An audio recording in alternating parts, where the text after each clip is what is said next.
my name's Amari, and this is our summary review of the movie The Beekeeper. So, to begin with the summary, a man named Adam Clay has long been retired from his role as being some type of soldier for a secret organization.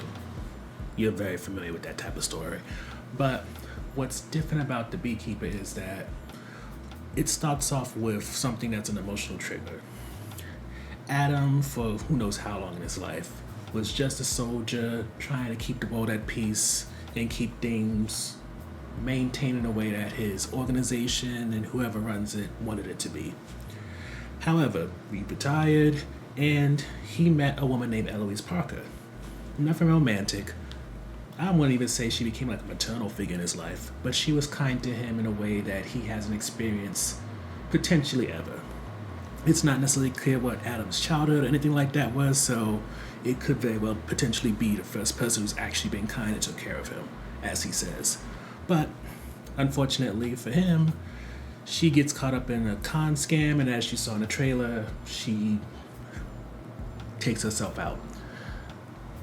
This, of course, triggers him deciding he's going to go on a rampage to go all the way up the chain, and as he does this, Miss Parker's daughter, Verona, who works for the FBI, is starting to figure out the pieces regarding what Adam's doing and why, and because she is a federal agent who believes more so in justice than vengeance, she's torn between letting Adam take out all the people involved in her mother's death and bringing him to justice because he's making it so more than just her mother's dying, but a lot of people who should really be put in prison instead of into an early grave.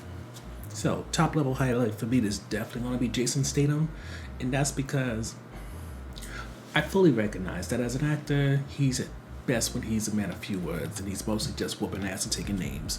But maybe this is just because he was playing off of Phylicia Rashad, and she's an American treasure, but there's something that their relationship does, which makes it so him being monotone and just doing violent acts, it doesn't just feel like him being a soldier, just doing stuff because he believes in a certain form of justice, vengeance, whatever.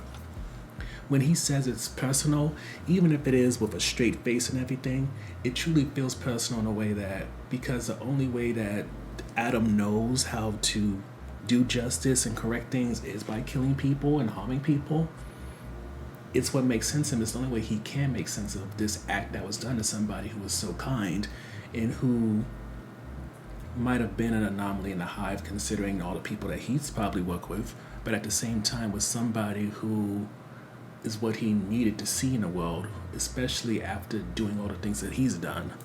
So, while I'm not gonna say this is a movie that makes you think Jason Statham is a wonderful actor, at the same time I feel like with that push from that emotional trigger for him to have this journey, it's probably one of his better roles. And of course, even though Jason Statham is starting to get up there in age, he's still very much whooping ass and taking names. Granted, you have to give some credit to Tom Connolly, who's his noted stunt double, at least based off of the IMDb listing, but considering some of them scenes don't look like it could quickly switch to somebody else, you have to give Statham his credit.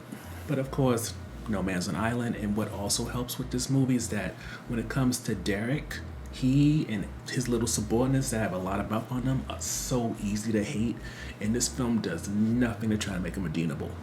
They're just these tech bros with a moral compass who will do anything to make some money, and it makes it so when Adam is approaching them and you know he's about to do something to them, it's very hard not to get giddy just to see if, considering what he does to all their soldiers and all that, what he's going to do to them when they're just sniveling little cowards.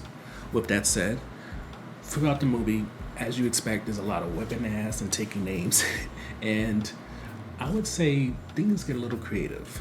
Now, I won't say that this is a movie like Atomic Blonde or maybe even John Wick where you get to flinch a little bit because of what is seen, but considering that Adam to a certain point does plan things out, but at the same time he is also very adaptable to situations. So yes, there's a lot of knife scenes, gunfights and all that, but also he will use an elevator to do what he needs to get done. And when he's facing some people in his workshop, you're gonna see some very violent scenes, and because it mixes things up and keeps up a good diversity, it helps it so that while you're watching for an hour and 45 minutes, you're definitely you're gonna keep being entertained no matter what. And I would even say there's this one last scene when it is Adam fighting one last person in a hallway where probably the men stood by side. They'll barely be able to contain both of their shoulders. That's the scene that really was just like perfect, because I feel like similar to a lot of horror movies, you don't really get a tense build up in terms of a scene. And mind you, this is one of those type of movies where it's very much where, despite all the things that happen to the hero, if you want to call Adam that's considering how he operates, but point of the matter is, despite all the fights Adam has, guns flying and all that, it's not until that scene when he finally has some type of blood on him, where he gets truly like somebody who can really take him on one-on-one. And I appreciate it, just because it really shows that, yes, Adam, if you're like a run-of-the-mill person, he'll take you out with no issues. And at best, he'll knock you out. At worst, he'll kill you. But then this one fight reminds you that he still is very much human. And granted, a lot of films like Rambo and others just have that type of character and moment, especially toward the end. But it feels almost special the way that it's handled then, because he's doing so much to get this far, so you can imagine that maybe something could stop him. And because there's that potential, it makes the whole scene even more exciting, because you don't know if that is going to be the end for him or just another body that got in his way.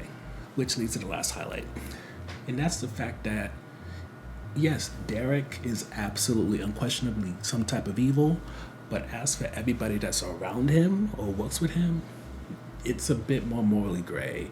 And I would say it comes to the point where, even on the film, it makes it very clear who is truly evil and who's just supporting Derek because of who his mom is. There really is a question, until you know that for sure, is the President of the United States part of this grand scheme? Is the person, that being Wallace, who used to be the CIA director, is he part of it? Because the technology that Derek is using, it seems like something that perhaps Wallace gave to the company, either as a favor to the former president, since that's her company and now she's trying to have her son be successful, or maybe Derek stole it. It's hard to say. But also, because there's a potential government corruption when it comes to people associated with Derek, it doesn't make it difficult to question when it comes to Verona, who's Eloise's daughter, or even Verona's partner. Could they possibly be corrupt? I mean, it would be kind of weird to think about, but I would put it into the mindset of, we know that a lot of federal and government agents, not all of them are making this huge amount of money. So who's to say that maybe they didn't give the information over to Derek? Maybe they're not involved in some undercover scheme, which a lot of them are making money from. From what we're told, Verona's partner has like 4 kids. Verona herself, who's always lived in her brother's shadow, maybe she could have possibly snapped in some way and decided, if I make a lot of money and I shower my mother with gifts, maybe that'll make her love me or make me the favorite.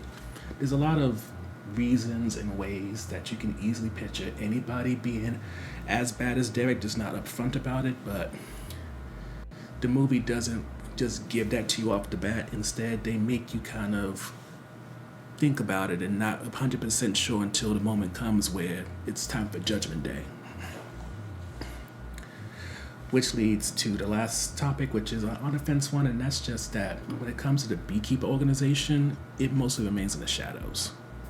Now, the positive of that is that it doesn't feel like there's going to be a push, like how we've seen with John Wick, where they're going to try to make a spin-off about the Beekeeper organization. And on top of that, let's be real. What's the point of saying an organization is a secret organization and then tell us all the information about it? That makes no sense at all. But I gotta admit, because we learned so little about Adam in this movie, it would have been nice to understand how he was trained, how he was recruited, past missions or whatever he had to go on because of the organization, whether it's because that's what he felt like doing because he had a boss that directed him. But we don't really get that in the movie, and I don't know if that should be a missed opportunity or something I should be thankful for, because as I'm sure you've seen in the past year, a lot of movies can feel very bloated with information they didn't necessarily need to have. And whether or not the Beekeeper organization getting a bit more bolstered, I'm not sure if that would have been a good thing ultimately or a bad thing, because this movie is already an hour and 45 minutes. But overall, I feel like with the Beekeeper, this is probably going to be one of the first big hits of 2024 because it has notable action sequences, many characters who appear morally gray and aren't necessarily bland and whatsoever. And really the only issue I can imagine somebody have is that in terms of who Adam is, the organization he used to work for and stuff like that, it's a little bit of a mystery, but at the same time, this is an action movie, much less a beat-em-up action movie. Do you really need to have a huge amount of development in terms of where they came from, what's their background and all that? Or did you just come and see a lot of people get their asses whipped, guns fire, maybe a car chase and stuff like that?